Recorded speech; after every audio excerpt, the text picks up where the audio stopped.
Welcome to Soul Food Sunday with Young Voices Making Choices. I'm your host, Dominique Baker, and today we have the owner and CEO of Black Don't Crack, Deborah Hubbard. Hi. How are you? I'm good. How are you? I'm good. Good to see you. Ooh, something smells good in here. I see. Let's go. It out. Still ain't helping me. I talked it out, but no one is hearing me. Spinning in and out of waterfalls, and I can't find my way out. No. City fall. City fall.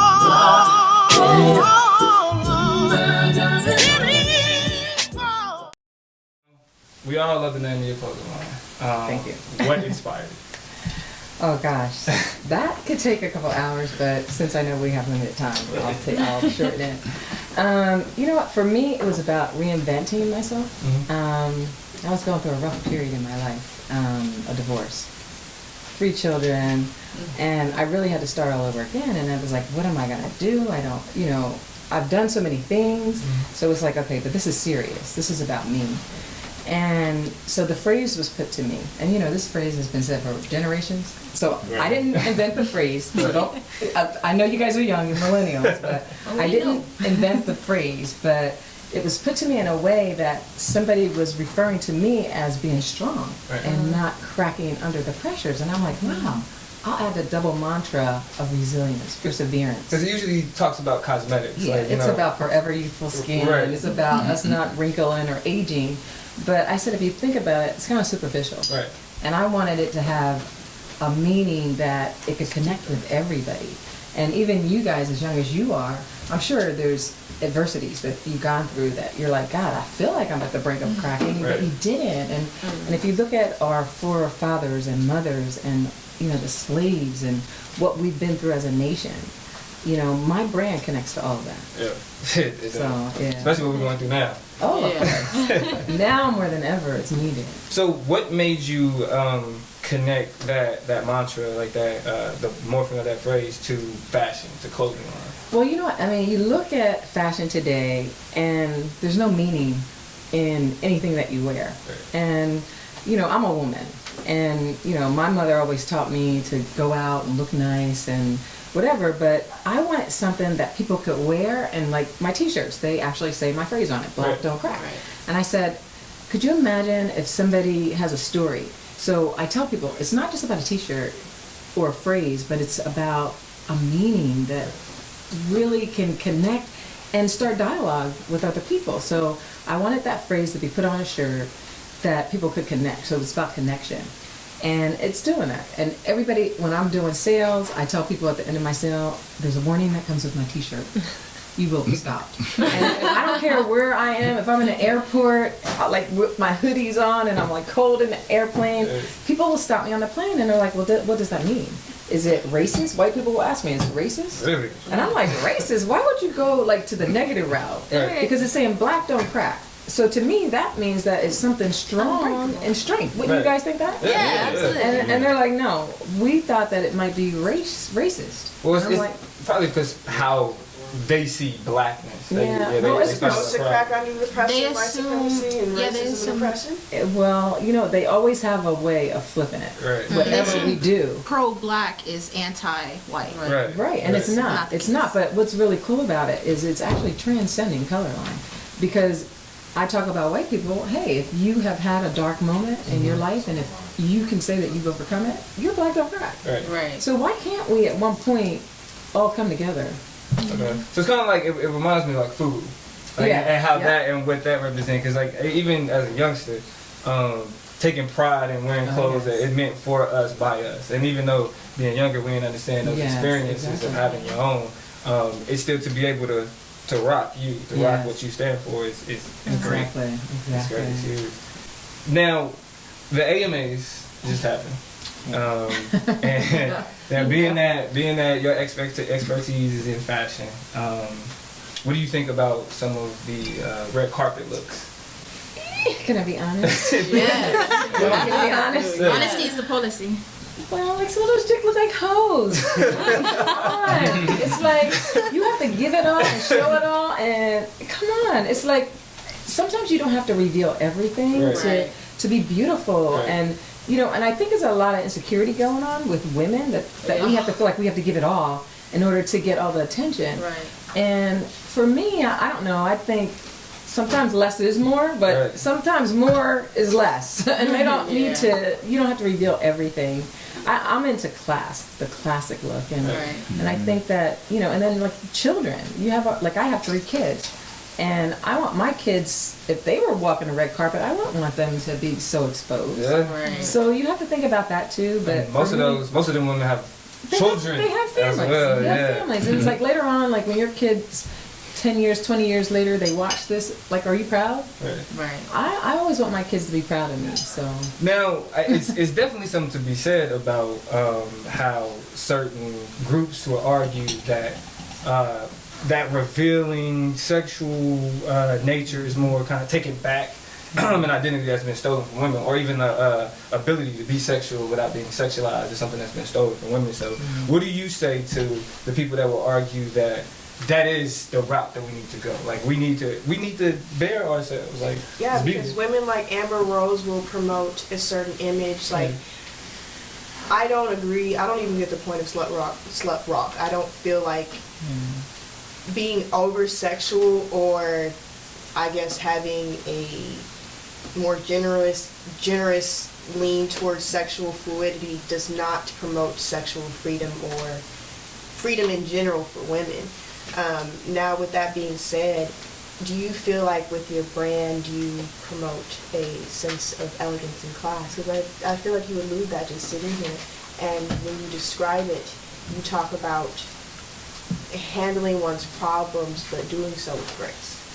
Well, it's funny because like when I first started doing my apparel line, and I'm sure you would know, being into fashion, but I wanted to make sure that, number one, that it stood for class, and something that everybody could wear and be proud of. And even if you're younger, older, sexy, like, I'm not going to lie and say I don't like to wear sexy clothing. I do. So I actually do this one little shirt, and it's off the shoulders. So all the women, they love rocking it. You can wear it off both of your shoulders. But it's giving you a little something, but it's not saying, here, I'm naked. You know what I mean? So, and I think it's a fine line. And, you just have to balance it out and not go over that line. And so when you're designing, when you're thinking of, the next design, because, there's always the thought of what's next. Yes. Do you necessarily look at trends, or do you say, hey, I want this to be a trend and push it forward? Well, you know what? I've always been a trendsetter myself, and I've always been a leader versus a follower. So, like, believe it or not, I went to Catholic school. I grew up in a white neighborhood, and we were the only blacks in my elementary school, in the Catholic school. And you know what? It was a lot of pressure, and my mother had to teach us and instill in us who we were. Yeah. And I remember, like, I had different type of hair, and the little girls, they had white straight hair. And I remember one day I went to school and I used to wear 2 pigtails. Everybody used to call me Pocahontas. And I had 2 pigtails. And I remember one day in school, the little kids were like, well, why don't you take your hair out? Why don't you take your hair out? And I said, well, I don't think I should take my hair out. I took my hair out. By the end of the day, I looked like Diana Ross. I'm not kidding. My hair was swelled up so big. And, when I got home, my mom was like, what the hell did you do with your hair? And I said, well, everybody wanted me to take my hair out. And that was my first real lesson of learning that I didn't have to do whatever they had to do to be accepted. Right. So I think I was maybe about 8 or 9 years old that happened to me. And I don't know if you guys have ever had that type of experience, but to have that so young, and I was like, wow. And ever since then, I was like, oh no, I'm doing what I want. I'm going to rock my style and do whatever I want for me that makes me feel confident. And I think that's where a lot of people get lost in fashion because they're following these trends and they're not their own person. So now that brings the question to, in a society where the naked Kim Kardashian is so highly accepted, how do you push forward your brand and being that wearing more is actually better than wearing less, and to teach these young women that they don't have to show everything in order to grab that attention or be someone of importance? Yeah. Well, I think it goes back to what I was talking about, confidence. And confidence comes from within. Right. And you know, like I said, I've talked about my kids several times, but my children, I teach them, you know, you have to be comfortable in what you wear and who you are. Right. Don't follow these trends. And I think you look at a Kim Kardashian, and as beautiful as she is, and everything that she has, all her assets, she's not comfortable. Right. So she has to do these extra things just to take her over the top or make her feel comfortable. And for me, like my wear, just the fact that it says black don't crack, people are going to stop you when you're getting attention. Exactly. So that's an attention thing right there. All So, publicity is good publicity. yeah, and it's walking publicity. And it's like, I didn't even got to do nothing. So it's pretty good. It's pretty good. So I got a question. Have you had any really bad experiences wearing that shirt? Like anybody be like, oh, like, why you have that on? What is that? Just give you questions, 21 questions, like. Well, you know what? I get so many different. Like any flack from. Well, one time I was in an airport and this white gentleman approached me and he's like, he asked me, he goes, so that's straight up racist. So he You told know. you. Like, Yeah, wow. he pretty much told me, he says, that's pretty straight up racist. And I said, what's pretty straight up racist? He goes, your shirt. And so then once I talked to him about it and I told him what it meant and whatever, actually by the end of the conversation, and it was maybe a matter of 5 minutes, he turned around 360 degrees. He thought it was brilliant. He asked me, what do I think I will contribute to society, and do I think I can make a change in bridging or wrapping people together? Which I said, of course I can, because it already is doing that, because I got you to stop me to ask me about my shirt. Yeah. Did he say why he felt like it was racist? Was it? Well, I asked him that Yeah. as well, and he said because of the black, of course. Because of the black. So I guess black is already, you know, it just Has a negative a connotation? negative connotation to it, but We know that. yeah, and it's like, but if you think about it, it doesn't make sense because it's like the reverse. Right. Black don't crack. That's strength. Right. I love your brand because I feel like it speaks to colorism.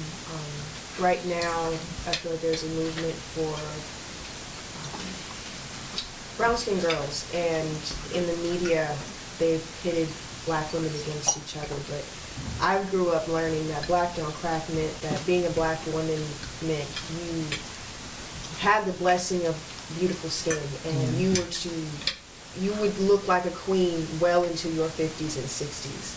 So I'm glad I love the brand and what it represents, because I feel like millennials need to have that confidence becoming women. I think a lot of young women forget that one day we will be our grandmothers and our mothers, and we will take on their ways, but we also have to have their grace and you know, being able to let go of youth and transition and become women. And I feel like that black don't crack, that's what, to me, that's what that embodies. Yeah. And it's funny because I look at you guys here and you're so young. I have a daughter. My daughter's 28. I'm 57. And a lot of people today, they don't want to tell their ages. See? For real. Okay. Black though. So a lot of people my age, women, they just have an issue with like telling their age, and I'm like, I'm celebrating my age. Right. My 18-year-old is like, Mom, you rock. Like I see the boys peeping you. You know what I mean? So why shouldn't I be proud of that? Why shouldn't I be proud of that? And I just think that, you know, I mean, age is just a number. You know, I could probably sit and have conversations with you, and it's about the depth of the conversation that you have that matters. And that's just about everything in life. It always goes back to, like, foundation. Now, So- did conversations like we've had here, did you have something similar like that at your Thanksgiving dinner with your family? Okay, so I hosted Thanksgiving at my house this year. I really didn't want to, but I did. I'm from a large family, 8 girls and 3 boys, so there's 11 in my family. Clan. And it's ironic that it's ironic that first of all that I will be able to trademark a phrase that I feel like represents my mother. And I feel like it was a torch that was passed to me of legacy. Because my mother, she cared about people in a way that that I can't even explain it to you guys. Right. But she just loved people, and she always uplifted people that no matter what you were going through in life, you know, she was Mother Hubbard. My last name is Hubbard. Old Mother Hubbard, get it? And she would just talk to people about resilience, about being resilient. Baby, you could do this and you could do that. The backbone of my business is my mom. So we're at my house, and there's like 25 people at my house, and we're talking about, we always go around and we have everybody talk about what they're thankful for. And well, when they got to me, my thing is I'm thankful that I could have a business for 3 years. This is my 3rd year in business. Who would have ever thought that I would have a catchphrase that's been around for generations? Everybody has said it, and it's gonna blow up. So y'all getting in on that? Oh no, we at the front seat. Oh, you're right. Yeah. And it's gonna blow up. So at the end of my little spiel, I just said, you know, black don't crack, and it really doesn't. So it's just a great thing. That's all I can say. Now, speaking of the holidays, sound like you had a great Thanksgiving experience, but we know that history has been really kind to that experience, that first experience. So, what do y'all think about the way in which we partake? We talk about being thankful, we spend time with our family, but having such a sordid history behind what shaped the holiday that we call Thanksgiving. That's deep. To be honest, I feel very torn because in the last few years I've gotten more connected to my native ancestry, and I feel like an idiot in some ways celebrating Thanksgiving and being black. Like, okay, I can embrace the family aspect of it and being grateful. I feel like that's what we should have moving forward, but it's almost a paradox within itself to be black, and at least for me, like, I'm black native, so I'm black, I'm Native American, I'm black, that's what I say, but to know the history of both and to still, and if you're going to embrace this holiday, it's like, do you think what the oppressors did to your people is okay? Especially given what's going on in North Dakota right now. Well, you know, while millions of Americans were partaking in a supposed, you know, holiday that's supposed to represent the coming together of indigenous peoples and the early settlers, you know, they're being sprayed with hoses in freezing temperatures, and I feel like we do ourselves a disservice with our own history in the way in which we gloss over it. You know, we put on those rose-colored lenses, and still, like, I can sit around and enjoy. But it's just like what's happening today. We look at like the police brutality, and we're seeing our black men shot and killed. You know, widows and sisters and brothers, and I mean, just us losing our people. And then, you know, we're marching, and we're in a rage for a minute, and then guess what? After a month goes by, and it hasn't been another killing, we're content again.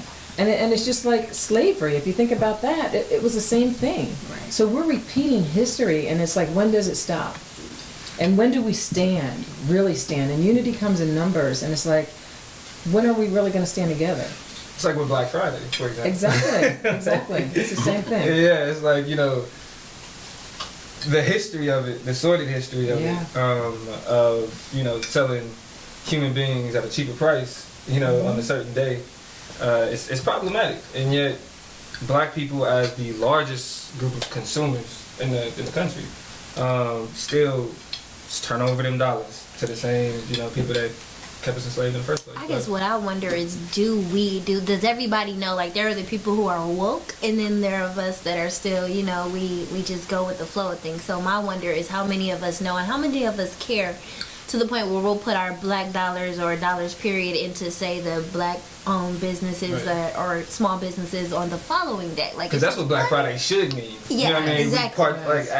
That's like really we could what we have should turned be that doing. around. You know what I mean? But I think they did on Saturdays with the small businesses. Do y'all? I mean, It seems like we're ignorant to the fact of what Black Friday meant to our people, Yeah. and then with the financial position that they put us in, where a lot of our culture is in, on welfare or accepting those checks. They use the excuse, well, that's what I can afford, those lower prices on Black Friday, so they try not to give that up in order, to get their Christmas shopping done or.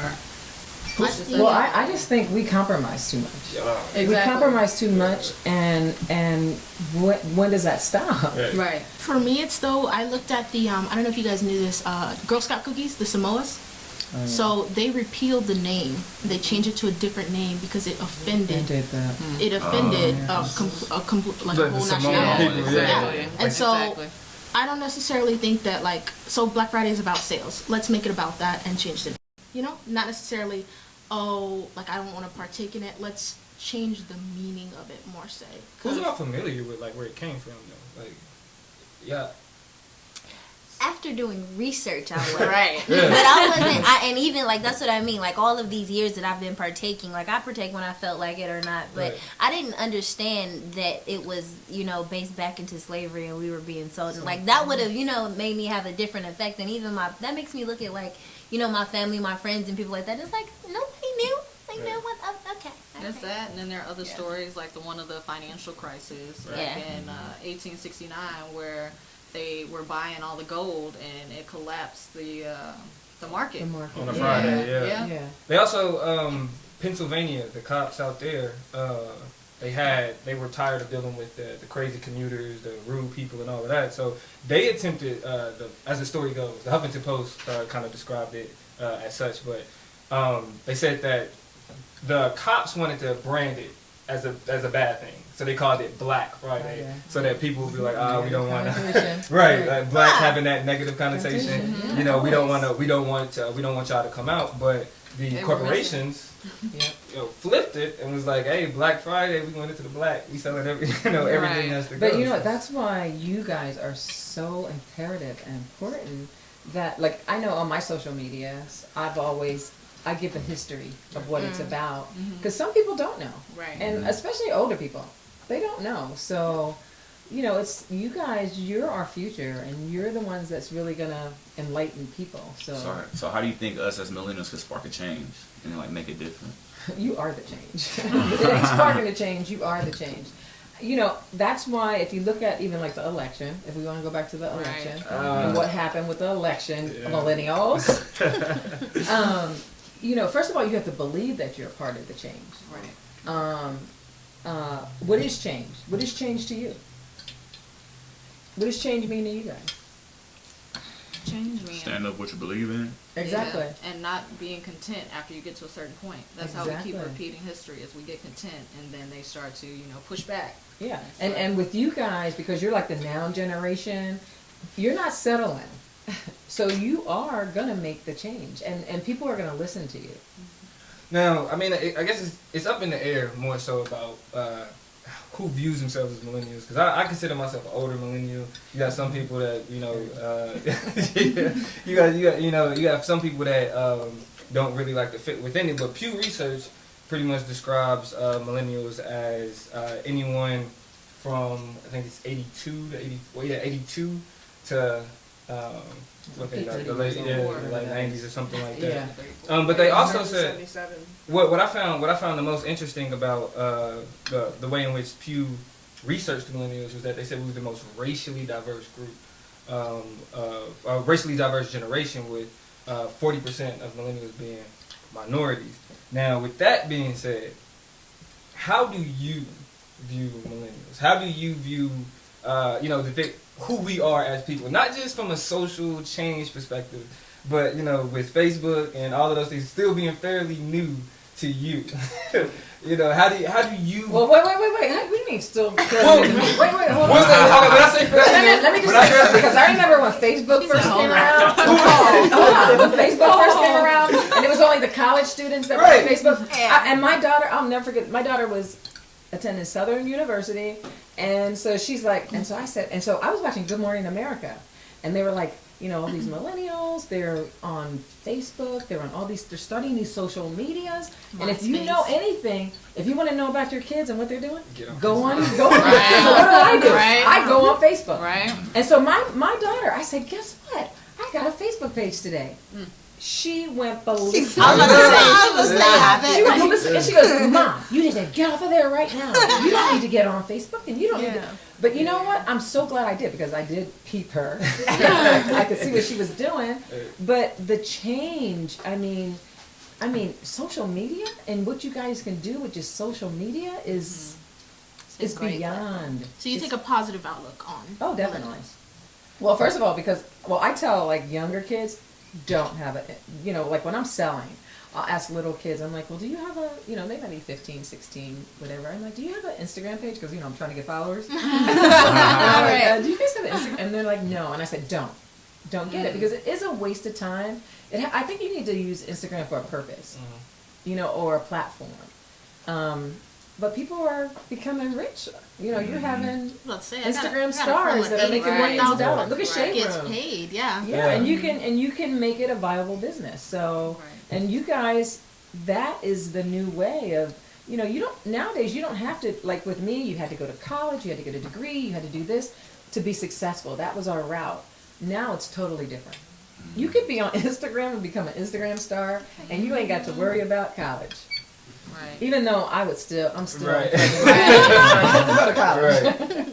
For sure. So that's still like, becoming a professional athlete. There's only a certain percent that make it that far, so you can't depend on that. And I think a lot of millennials too are trying to depend on it. Oh yeah. Using, Yes, they are. One of the larger myths about millennials is that we're here for instant gratification. We need everything right now. And so, especially when it comes to becoming a Vine star, social media star, an Instagram model, all of those things we see this younger generation using, or even when we talk about our news, like how we get our news, we see a younger generation using social media as a way to propel everything else instantly, instead of, kind of taking the time out to investigate certain news sources or hone a particular craft and actually pursue it professionally. Everybody just, throws himself in front of a camera and then wants to throw himself in front of the world. And so, I feel like as a millennial, when we talk about instant gratification, I don't know, I feel like I have an old soul, I'm the type of guy. You feel like you have an old soul? I do. I'm the type of guy that I'm like, if we're all at this table and 5 or 6 people are on their phones, I'm gonna say something about it. You know what I mean? But that's the type of. You need to come to dinner with my family. My kids, for sure. Yeah, because my family calls me grandpa. Oh, that's cool. They call me grandpa because I don't really. I'm not a big social media guy. I try to keep it more copacetic, more old school. Well, you've got to have a balance. If you don't have a balance, it takes over. You don't communicate because everybody's just living. Like people are walking down the street and they're just all on their phone, crashing into things and. Yes. I was say I'm probably the youngest person at the table. What I think. I think so. I'm 19. Yeah. All right, so I'm the youngest person, and I still grew up where I didn't video games you had them, but everybody was outside. Everybody was outside. I was outside. We was outside. Yeah, I was outside. No, but I mean, I'm the youngest one, so that's for right under you. Right under me. They start I know kids now who have tablets. Oh yeah, that's my brother's 6 generation, years old. 18 No, and younger. forget the 6 years old, 2 years old. Babies are using. That's true. tablets. When you see a stroller, that's insane to me. Parents are literally using tablets to babysit their kids. babysit when you're at the mall, when you're out. It's so true. Before, with me, it was Barney and watching Sesame Street with my kids. Now, I know parents that have kids and everybody's on tablets. And I'm like, really? How can they? It's going to be interesting to see, what they're going to turn out to be. Right. Personal skills and being able to communicate with people is going to be interesting. Because I know I came when I was in high school when MP3s first came out, so it was to see now that we everything's digital and I'm a little bit more in touch, but it's certain things that even me being a millennial, I'm still I didn't even know that existed.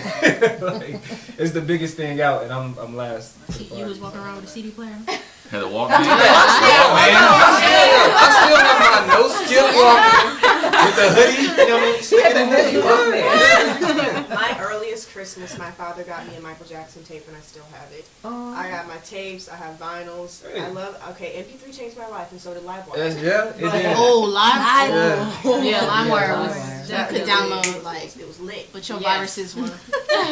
Napster was the first though. Y'all remember Napster? Yeah. So, what would your overall message to like millennials be, as far as taking your messages with Black Don't Crack, with the challenges that we face, and everything else? What would you say to the youth? Well, number one, like I appreciate millennials because I think everybody has their part in the body, and like right now, I think you guys are the foundation of where our country is going to go, where we as Black people are going to go, and you're important. Okay, so that's number one. I don't think it's so bad that you guys are impatient, because I think you are impatient. You know, it is instant gratification, Right. but I think that's a good thing, because you know what? I never had patience. I never had patience. I always wanted it now. I always looked, so maybe I'm a millennial deep down. But so I think that's okay, but I just think that you guys have to know the weight of the world that you have on your shoulders and make a difference.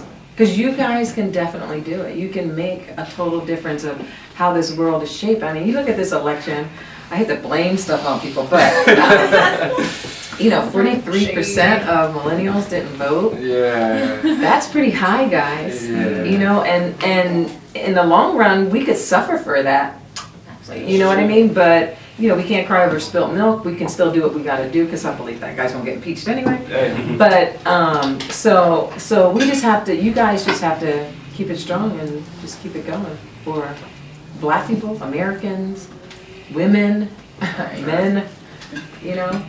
Well, we really want to thank you for Here. being here. It's And fun. can you tell us where we can find? Well, I'm on Instagram. Oh, let me just tell you guys this, because this is something that's really dear to my heart. Today, I woke up to GoDaddy on an auction, and I was in an auction, and I was sweating bullets. And guess what? Today, I got Black Don't Crack. So